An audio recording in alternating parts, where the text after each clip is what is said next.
The sun hung low over the sprawling plains, casting long shadows across the dry, cracked earth. Dust stirred with every gust of wind, curling in golden spirals that danced across the ranch's weathered fences. The air smelled faintly of sagebrush and leather, a scent that was as familiar to Eli Harper as the creak of the boards beneath his boots. He had lived all his 48 years in this place, a rancher born of the land, molded by it. His life was a rhythm of chores and routines, cattle and fences, storms and sunsets, and he liked it that way.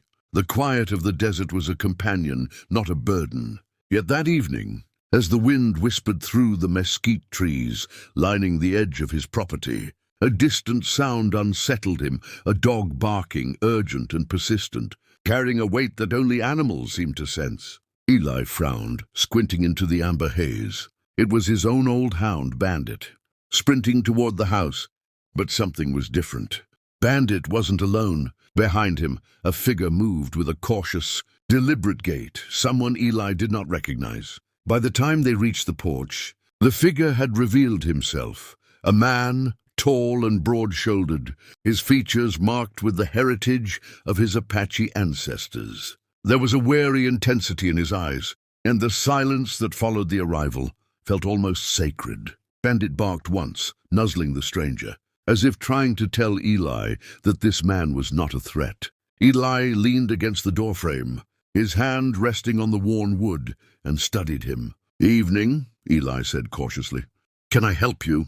The man's eyes flicked toward Bandit, then back to Eli. He took a deep breath, shoulders tense. "I need help," he said, his voice steady but edged with urgency. "Protecting my family." There was a weight to his words, an unspoken history that seemed to press down on the air itself. Eli blinked, feeling the wind shift, the dust swirling like the forewarning of a storm. "Protecting them?" he echoed, unsure what the man was asking. His life had been hard, yes, but it had been his life, and strangers rarely came seeking aid in this isolated stretch of land. "Why me?" he asked, suspicion and curiosity mingling. The Apache man, whose name was Taye, took a slow step forward, the sun catching the faint scar across his cheek. "Because," he said, "you know this land. You know the ways of the desert. And because you are a man who does what is right even when it is hard."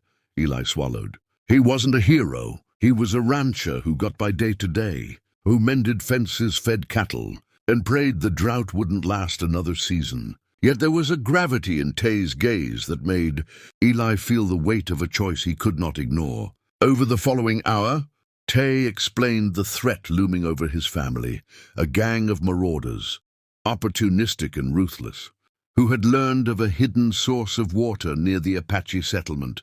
Water was life, and those desperate men would stop at nothing to seize it. He spoke in careful, measured words, revealing enough to show the danger, but leaving Eli to fill in the blanks with his own knowledge of human greed and desperation. Each sentence built a tension that made the air itself seem thicker. Eli listened, silent, the horizon bleeding from gold to deep amber as the sun dipped lower. Bandit had settled at Taye's feet, growling softly as if sensing the danger. Eli paced the porch, rubbing his stubbled jaw. His mind raced with what-ifs, scenarios unfolding like maps across the canvas of his thoughts. Could he stand against a gang alone? Could he defend strangers when even the desert sometimes felt too harsh? Yet looking at Taye, he saw more than fear. He saw trust, an unspoken plea for action. His own children's faces flickered through his mind, and the responsibility to protect life, any life in peril, tugged at him with stubborn insistence. Finally, he nodded, slow but deliberate. "All right," he said. "I'll help." Taye's expression shifted, relief softening the lines of tension etched into his face. "Thank you," he said simply. But there was more in those words than gratitude. They carried hope. And hope, Eli knew, was as fragile as it was powerful, especially in the desert. Together they moved to plan, mapping the terrain and the resources they could use. Taye described the Apache settlement, hidden and fortified, but vulnerable at certain points. Eli, with decades of experience reading the land, added strategies of his own, ways to anticipate movement, to use the natural cover of the mesa and canyon to protect the water source without exposing themselves. As night fell, the desert transformed. Stars pierced the deepening indigo sky, and a cold wind swept across the ranch, carrying the scent of sage and distant fires. Eli prepared his rifles and ammunition, cleaned his knives and checked the horses. Taye did the same, teaching Eli small rituals of vigilance, small ways to be aware of threats that moved silently.